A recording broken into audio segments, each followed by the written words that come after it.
Hi, I'm Sue Hogan from Ohio State University Extension in Franklin County, and you have logged in to Exploring Garden Tools for our COSI Farm Days. So please note, parents and guardians are responsible for the care, custody, and control of their youth during this session. So just a little housekeeping to get started. Please supply your answers in the chat box. And we're going to work on a project, and we want you to share your finished project at COSIFarmDays.com. No, not .com, just COSIFarmDays, sorry. And for this session, you will also need a cell phone or another device or browser window for an activity we're going to do. So what is 4-H? Well, you might have heard of it, but 4-H is actually the nation's largest youth development program. We're in all the 88 counties of Ohio, and it also is nationwide and international. And I know sometimes people think of cows and cooking when they think of 4-H, and that is because we did start in the rural area, but we are actually in urban, suburban areas as well. And so 1 in every 6 Ohioans is a former 4-H'er. So we are heavily dependent. There are 5 4-H educators in our office, and we are heavily dependent on volunteers for the work that we do to manage our community clubs and such. And so if you think that the going rate for volunteers, if they were actually paid, is $25 an hour, well, you can see how much we value our volunteers and how very important they are to us.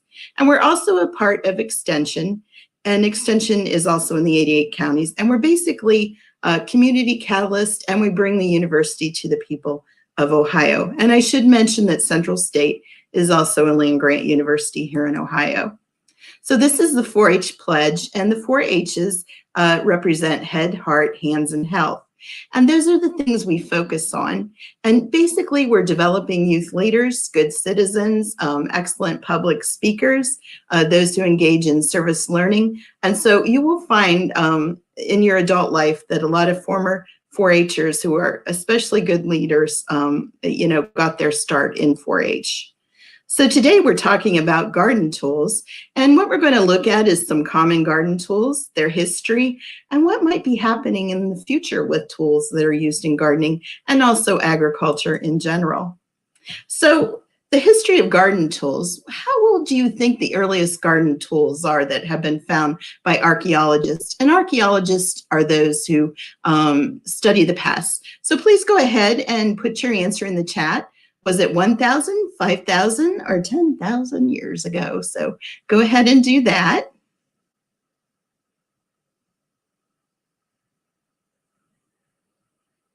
All right, if you find yourself typing in 10,000 years ago, then you are absolutely correct.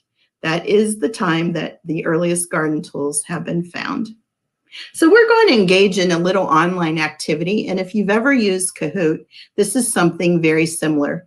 So go ahead, pull out your cell phone, and or open a browser window or use some other device and type in www.socrative.com. And I'll give you a minute to do that. And then you're going to see where I have the big arrow, a login. So click login. And then you're going to go to student login. And that's the example on the left right here. So you'll click on student login. And then when student login comes up, they will ask you for your name. Just put your first name or your initials. Don't put your last name. That's not necessary, and we don't need that.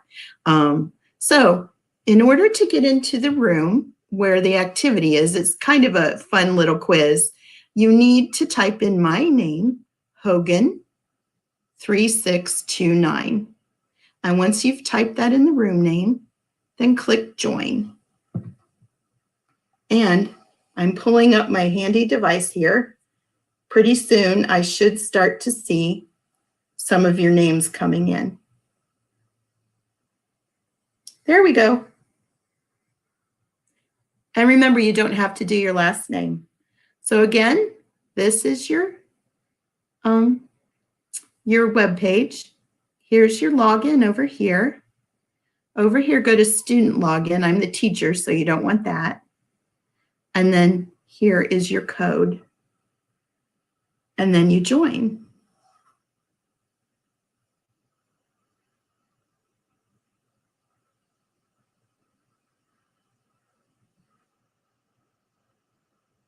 So far I'm seeing one person. I hope everyone is able to figure this out.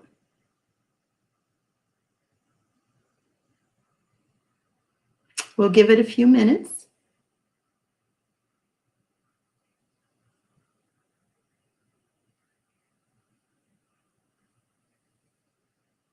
Oh, I've got two.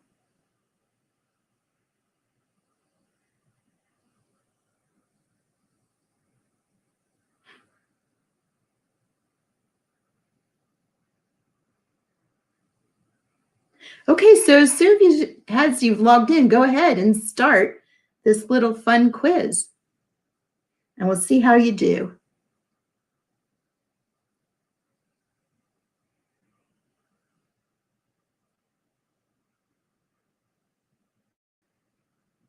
Oh, so far number one is right.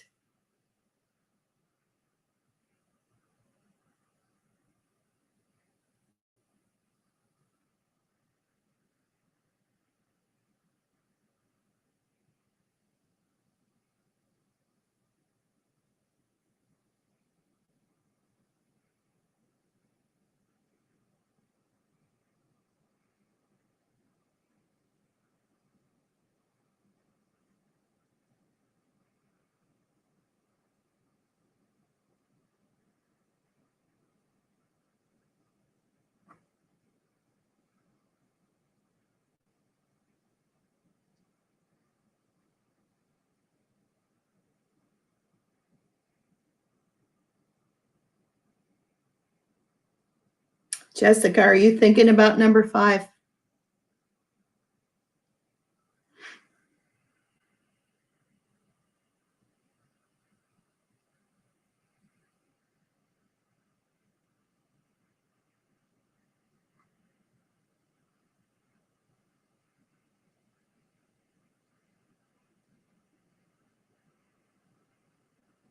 Okay, we're going to go ahead and finish.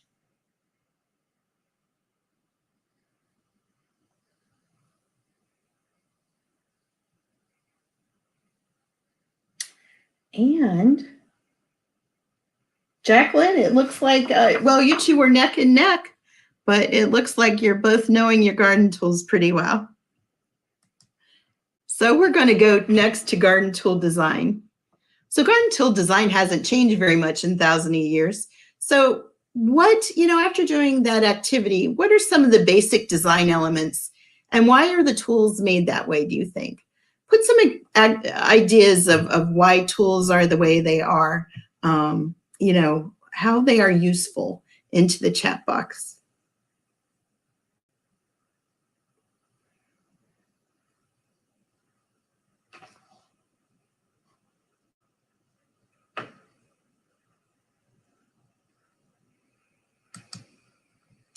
Okay, well, you probably said some things like a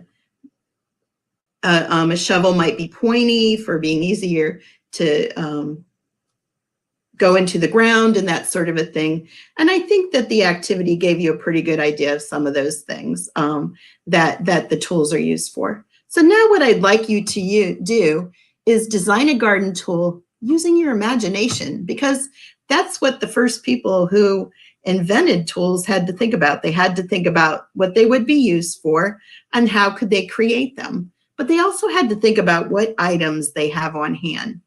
So what I'd like you to do is you have 5 minutes to gather materials inside or outside of your house. I don't know about you, but it's a beautiful day here in Columbus, Ohio. So I think it'll be fine for you to go out and then bring them back and think about everything you're going to need to assemble this tool and hold it together, and then bring it back and you can create it while we participate in the session. And you will have an opportunity to share it out a little bit later. So I'm going to go ahead and start our timer. So you can go now. Go ahead and assemble your tool. Go ahead and find your tools.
We're down to 3.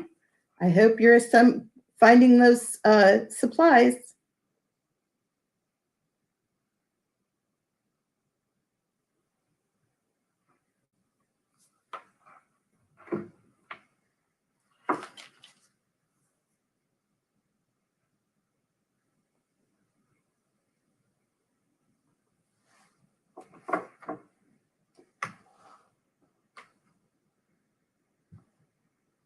If you got your supplies, but you forgot some ways to hold them all together, you might want to run back and look for something to do that.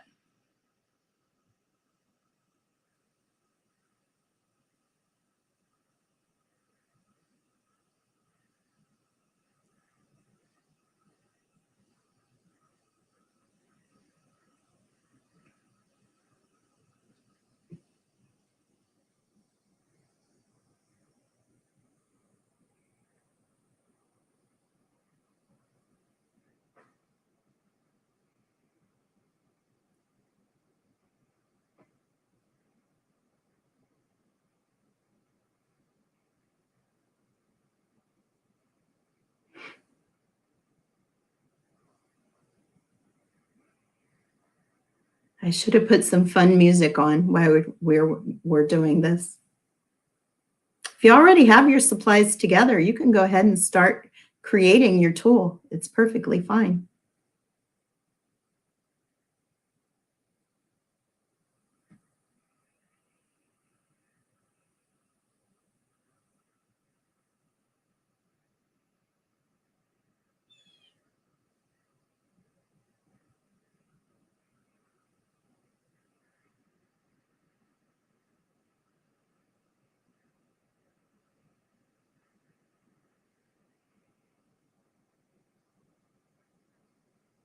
Did anyone go outside?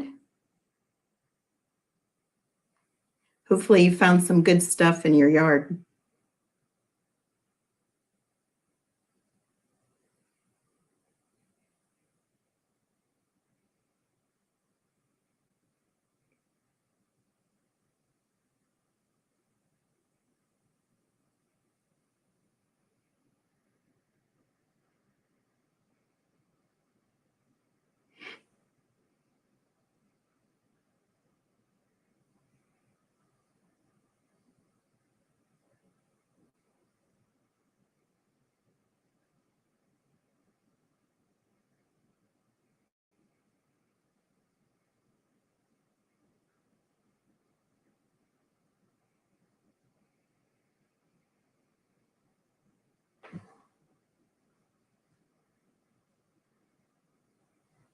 Okay, 2, 1. Done. Well, I hope you found some good stuff. That seemed like a really long time on my end, just sitting here, but I'm sure it went really fast for you trying to gather everything all together. All right, so we're going to jump. We'll talk about that a little bit later, what you found, but you can create the whole time that you were on this presentation and just listen to the presentation as we go. And respond in chat whenever asked. Okay, so we're going to talk about the Neolithic age. And you might be asking yourself, what is that? And I think the picture there, which is a pretty famous place in England, should maybe give you a clue. So I want you to think to yourself, what does neo mean? And it actually looks a lot like a modern spelling. And what does lithic mean? So just ponder that for a minute. Think to yourself, what could that possibly mean? And how does that picture relate to that? Well, as you probably guessed, that's Stonehenge in England. And that's a part of the Neolithic age. And neo means new, and lithic means stone or rock. So it basically, switch slides, is the new Stone Age. So everything old is basically new again. Neolithic was not the beginning of the Stone Age, but it was the start of the new Stone Age. And we're going to discover how this age is really important to our life today. And that reason is because it was the dawn of agriculture. And of course, gardening is a part of agriculture. It was the birth of farming. So how so? Well, I'm sure you have a pretty good idea of what agriculture is, but what do you think it is exactly? So go ahead in the chat and put like just one, maybe two words of what you think of when you think of agriculture.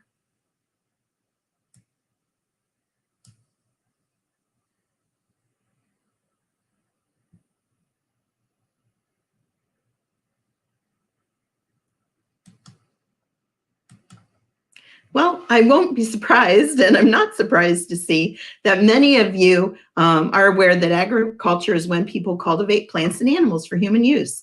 And some of those uses are food, fiber like cotton, flax that you can make clothing out of, medicines, fuel, and more. So the reason that the Neolithic time is so important, because prior to that, people found their food by hunting and gathering.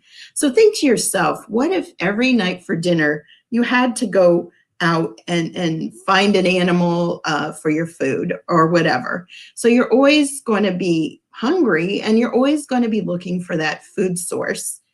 And so when you're doing that, you're not really putting down roots. You're just like basically following the food. So what happened in the Neolithic time and the birth of agriculture is now people can stay in one place because they're farming or gardening in one exact place. And so this, of course, leads to more permanent dwellings. And then it also leads to their availability to make things and think about art and add to have a culture. And so, for instance, pottery would also be very useful for your cooking, but it would also be something that could be, decorative as well. So it's very important the Neolithic time and agriculture clearly changed our society today.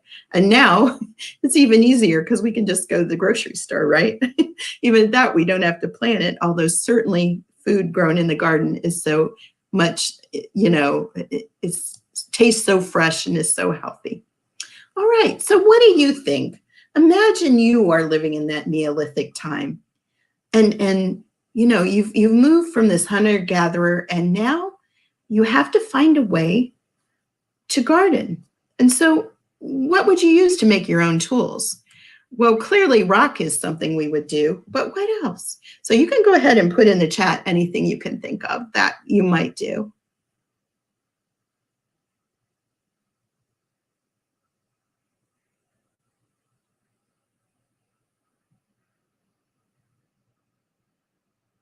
And that's a pretty rocky beach in that picture. I'm sure you wouldn't want to walk on that, but it looks like it'd be great for tools. So I'm just going to go ahead. Here's the beach of driftwood. But if you think to yourself, trees and logs and sticks, those kind of things, those could be the handles on the tools, as could antlers. So those might be a source for tools. And how would you tie it all together? Well, maybe a vine could work, but also thinking about the animals, once you tan it, you could have leather and strips, and that would be useful too. So just like yourself, when you were out today looking for what to make with your tools, you looked for those things that were on hand. Now, these are not exact pictures, but they will give you an idea. So these are some Neolithic tools. This tool here is an axe, and you can see there are strips of leather holding it together and a stick. And this was actually found in a farmer's field. It said on the website. So you can see to yourself that an axe, and we know that an axe is a very important tool that also changed the way we live today. Because with an axe, you can cut down forests, you can cut down tall grasses, and then that leads you to being able to farm in those areas or garden in those areas. Now, this tool here is an idea of an early hoe. And of course, hoes are very good for digging, creating rows to put your seeds in, and that kind of thing. And this down here is sort of like a mortar and pestle. But what it is if you have grains, such as wheat, you can hammer with this stone on this rock and break it down so that you can use it for a food source. So you can just see how the early peoples were using their imagination and how they were creating their tools out of rock. And do keep in mind that this is not the age of metals yet. So they are not using metals. They are using stone by and large. Now, where's the origin? Where did all this start? Well, actually, it's right here in this circular area. And that is the Indus Valley of Pakistan and northern India. So that's what we're talking about here. And also in Eastern Asia, it's also believed that China had some of the early beginnings, and rakes are actually from China. So in tandem with this is the domestication of plants and animals. And what does it mean to do that? And I do want to point out here while you're thinking about that, chickens or poultry or roosters are considered to be some of the early domesticated animals, the earliest. And fun fact, they come from the dinosaurs. So anyway, can you think of what it means to domesticate an animal or plant? Now, I'll give you just a minute. You can put it in the chat.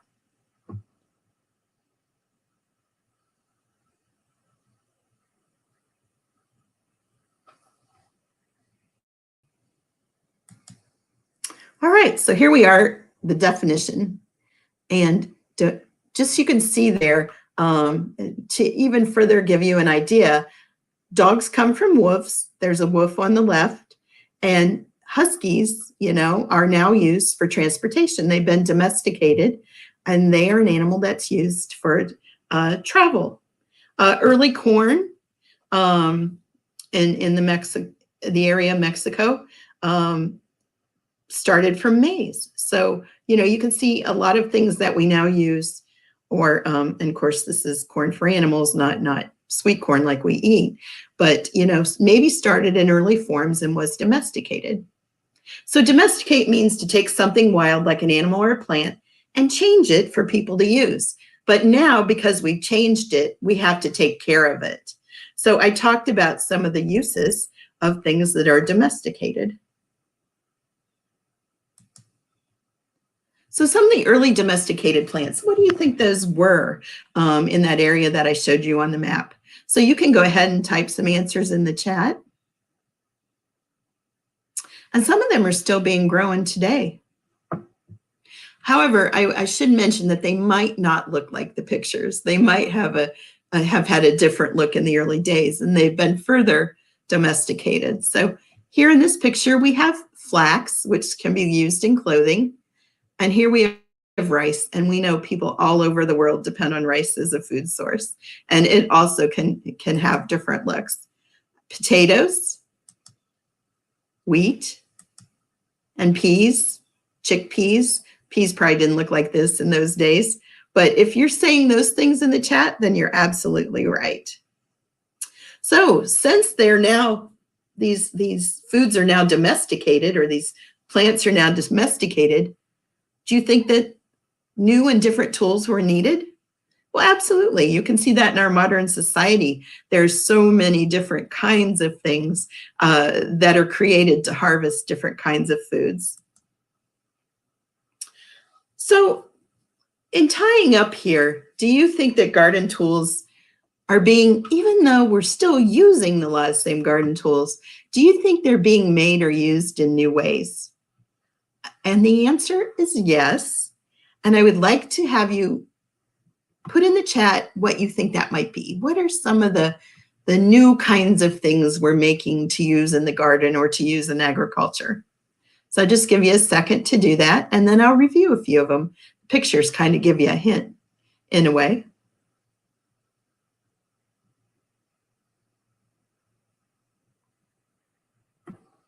Okay.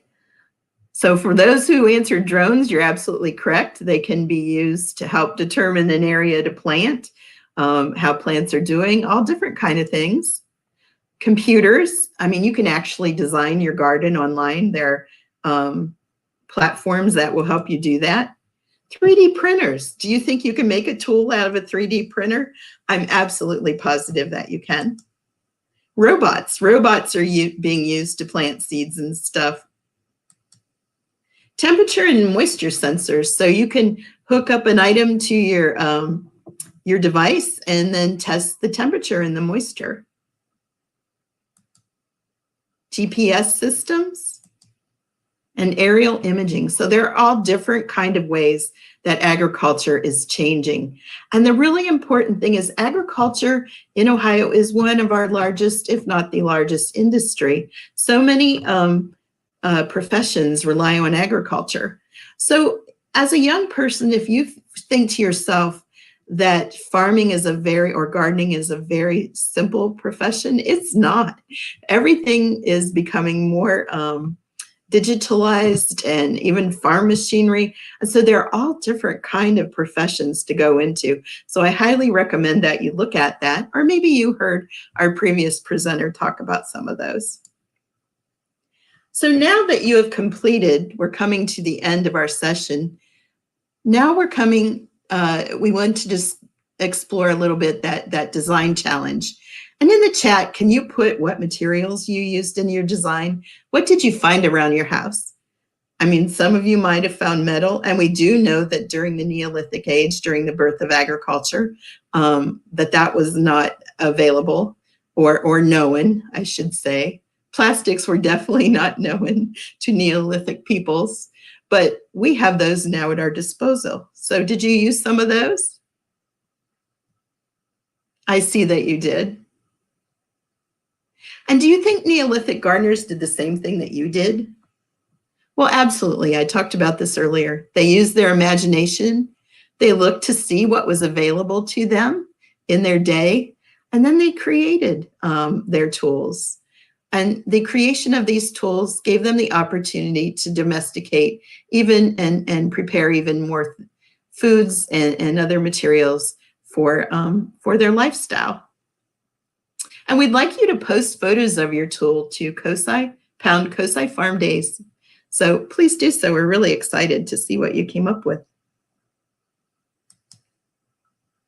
Now here's something, you saw the earlier map where I showed you the origin of tools in agriculture. But this is that website, and it's very cool and interactive.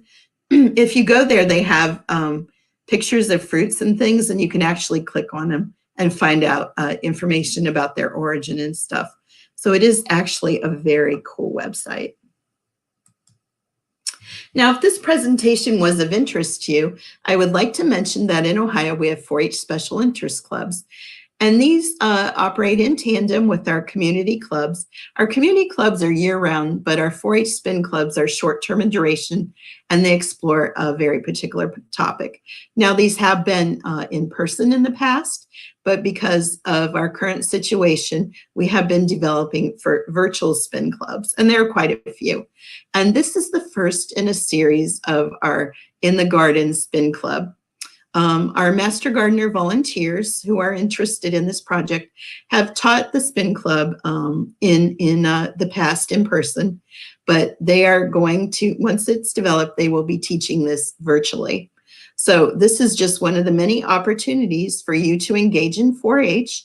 If you would like additional information, you can reach out to me at hogan.239@osu.edu. I didn't put our website there, but 4-H and extension, it's very county specific. So if you live in Franklin, our website is franklin.osu.edu. If you live in Delaware, it's delaware.osu.edu. So you can always follow that pattern and go to that website to find out more about 4-H in your particular county. I thank you so much for your time and attention, and I hope you found that garden tools are a little more exciting than maybe you realize. Thank you so much.